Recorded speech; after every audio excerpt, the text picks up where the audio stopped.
We back. We got some more news on Gucci Mane and Pooh Shiesty situation. And you know I love when some tea happen, when some drama happen. Cause all that means is more moolah, more money coming my way. Like, listen, I'm gonna break it down. I can monetize this video in so many different ways. You don't understand. I love when some drama happen. Let's get straight up into it. Man, what's up, everybody? Welcome back to another episode of EOS. It's Tim. They say Gucci Mane was snitching. And I'm gonna keep the buck. I'm snitching too. Y'all robbed me. I'm a millionaire. I made you a millionaire. I'm snitching. Straight like that. Straight like that. I'm snitching. And I don't got no shame in that. And Natty Jake, man, I'm rocking with y'all rocking with me. And for this video, we got a major update in the Gucci Mane versus Pooh Shiesty case. I have new paperwork that hasn't been seen, and we're gonna break it down. Quick pause, because this might actually help you out. If you've ever needed access to your money before sign up steps, stressful attack designed for top of their finances. So by now, everyone that's been tuned in should know that everyone involved has been denied bond and is being held by the feds. A picture of Big 30 on the jail yacht has already hit the internet, and Pooh Shiesty has hired a powerhouse of a legal team. There is no contract, this mystery contract. They have no contract. They have no video of this alleged signing of a contract. They have no guns. They have no jewelry. So this is what I've been seeing recently. That's what I've been hearing. I've been hearing they don't have no concrete evidence of this happening, and Pooh Shiesty might get out. And I'm gonna keep it a buck. For the situation that happened with Pooh Shiesty, the shootout, the robbery, all that he got sentenced to 4 years for. Well, he got out in 4 years. He was sentenced to, I think he was sentenced to get out in 2030 originally. Like, he was like 8 or 9 years, something like that, right? And the situation that happened, and he only got 4 years. I think he's gonna beat the case. I ain't gonna lie. I think he's gonna beat this case. And I'm just speaking from what I think. I'm not saying I don't want him to go in jail. I'm not saying he innocent. I'm just saying I think he's gonna beat the case. They have none of that physical evidence. What they have is they have allegedly 5 individuals, one of them being a very well-known individual that is allegedly cooperating with the government and making these allegations against my client and many more. Now, clearly his lawyer is sending shots at none other than the infamous Gooch, and I have new paperwork with some details y'all are gonna wanna see. But first and foremost, there are people out there spreading a narrative that Gucci said nothing. He was with an off-duty cop who was his security. And that's one thing I'm gonna clear up, bro. Why do people have shame in snitching, bro? So-called snitching, telling, whatever, right? Snitching is only if you in the streets. Gucci Mane is not in the streets no more. You see what I'm saying? So it's like, bro, I would have no shame in snitching. Think about it this way: I'm a millionaire, you a millionaire. I made you a millionaire. You come rob me and try to take that away from me. You see what I'm saying? You try to force yourself out of the contract that you signed. You think I'm not snitching? And I have an off-duty police officer as my security, anyways. You don't think I'm snitching? You don't think I'm calling the police? Like, you crazy. And that's who snitched. No, bitch. This is coming from one of the biggest Gucci fans since I was 15. Gucci snitched. According to the federal paperwork, he had 2 security officers, one of which stayed in the lobby of the building, the other staying in the vehicle, and neither of the 2 ever entering the recording studio. After Gucci was robbed and brought out of the booth and into the control room where everyone else was getting robbed, his security guard who was in the lobby saw Big 30 blocking the door. That's when both guards attempted to push through the door, only to— I'm saying, he had security guards there with the police. The police gonna get informed anyway. Like, if Gucci didn't say nothing at all, the police gonna get informed anyway, bro. See Pooh Shiesty's gang with more Drakes than that lookalike contest. So in reality, the security didn't actually witness any of the robbing or kidnapping. They just saw commotion at the end and guns drawn. But let's look at the finer details. I was able to obtain the incident report from the Dallas Police Department, which states they responded to a robbery in which suspect Pooh Shiesty had the complainant at gunpoint and took the complainant's property. The suspect description would say he was wearing black pants, a black shirt, and a black ski mask, while the victim was none other than Roderick Delantic Davis, aka Gucci Mane. Now, the victim suspect relationship would say they were acquainted, and the incident report would also name the 2 other victims with Gucci. Now again, everyone was saying, oh, they robbed the security who was a cop and that's who snitched. Shut the fuck up. Yeah. MM in the federal paperwork is confirmed to be Matthew Marzal, Gucci's personal photographer, and BP is confirmed to be 46-year-old Brandon Putman. Now things get even more interesting here.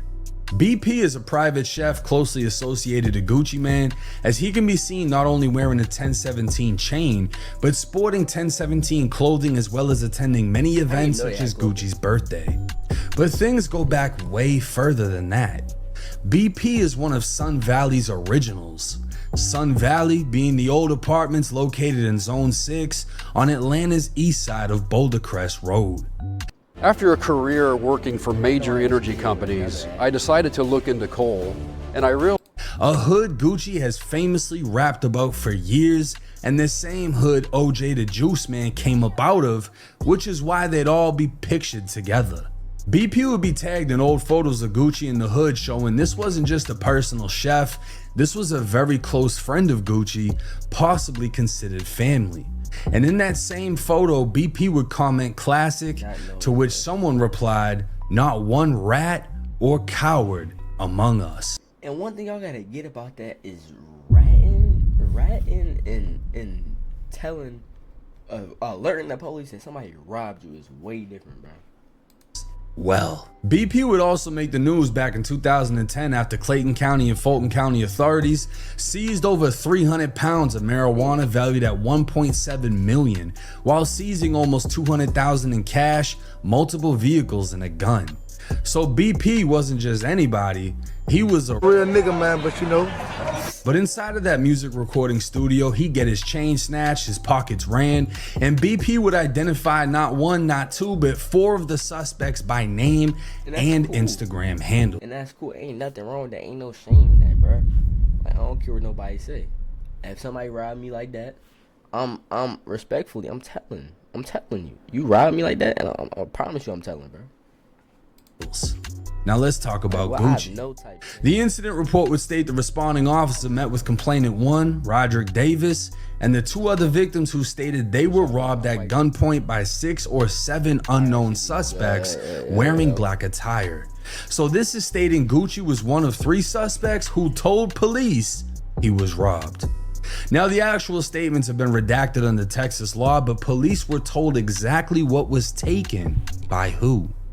Gucci told officers he was robbed of $3,600 in cash, a blue and white Bulgari watch valued at $250,000, alleged to be the same watch gifted to him by his wife for his birthday, and his wedding ring worth $50K, while his earrings were worth another $250,000, meaning Gucci was robbed for a total of $553,000. Yeah, bro, I'm telling you, somebody robbed me of $500,000 worth of stuff. I'm telling 10 out of 10 times. 10 out of 10 times. $600. BP got for his 1017 pendant worth $20K, and the cameraman got hit for his Rollies and Louis worth around $96,000 total.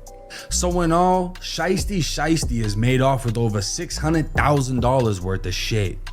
Now, how would the police know exactly what was taken from Gucci? Because he told them. Y'all really think Gucci security was in a whole nother area of the building that didn't see shit, and he's gonna know exactly what got taken from Gucci and the exact value? Or do y'all think Gucci was standing there whispering to his security, telling him what to tell the police so he wouldn't be considered a rat? All in all, it's looking bad for everyone in this situation. Gucci told, Pooh Shiesty them facing life, and crazily enough, none of the evidence has been recovered. No guns, no jewelry, that's what I said. Nothing. That's what I said. Looking a little spooky. Hey, Pooh Shiesty might get out on this one. I ain't gonna lie. On top of that, apparently nothing has been found on video. So this whole case is built on statements, meaning Gucci and his team will have to see this through and fully cooperate to get justice. Now again, this paperwork is aligning with the federal paperwork saying Gucci cooperated, and it's destroying the false narrative that people put out there of Gucci didn't say nothing. His off-duty security officer, police, whatever, is the one that said everything. I mean, it's complete bullshit. And the funny thing is, the people saying it, Gucci don't even know y'all. Y'all are just saying it because y'all can't believe it because y'all don't. I don't understand why people care so much though. Like I said this over and over and over again. If somebody robbed me out of my jewelry worth $500,000, you think I'm not gonna say nothing? Y'all did this on CCTV. It's on footage. Like what? Want to accept it because y'all been listening to Gucci for so goddamn long, it just hurts y'all's hearts. But the paperwork is the paperwork. Gucci identified Pooh Shiesty, told the police everything Pooh Shiesty was wearing, told the police everything that was taken off of him and the value of what was taken. Now, like I said, at this point in time, no piece of evidence have been recovered. I'm saying, it's no evidence. This case is entirely built on statements, but you don't actually need to recover anything to convict somebody. If somebody is willing to say you did something, that's enough to get you convicted. That was enough to get me convicted of armed assault with a firearm. Like that was my charge. There was no evidence. They never found a gun. They did a whole search warrant. They didn't find shit. But somebody went to a grand jury and said I pointed a gun at them and attempted to rob them. And that was enough for me to get charged, and I ended up pleading out in that case. Same shit here. But Gucci and his team are gonna have to fully cooperate. And because this is a federal case, they're gonna get subpoenaed. They're gonna get subpoenaed, and if they refuse it, they're gonna find themselves in some trouble. This isn't a situation that you can just make go away. Statements were already given. This became a Fed case. The feds have investigated, they've indicted, they're deciding not to release any of the suspects, and they're gonna take it all the way. So we're just gonna have to wait and see how this case plays out. But hey, let me know y'all's thoughts and comments in the comments.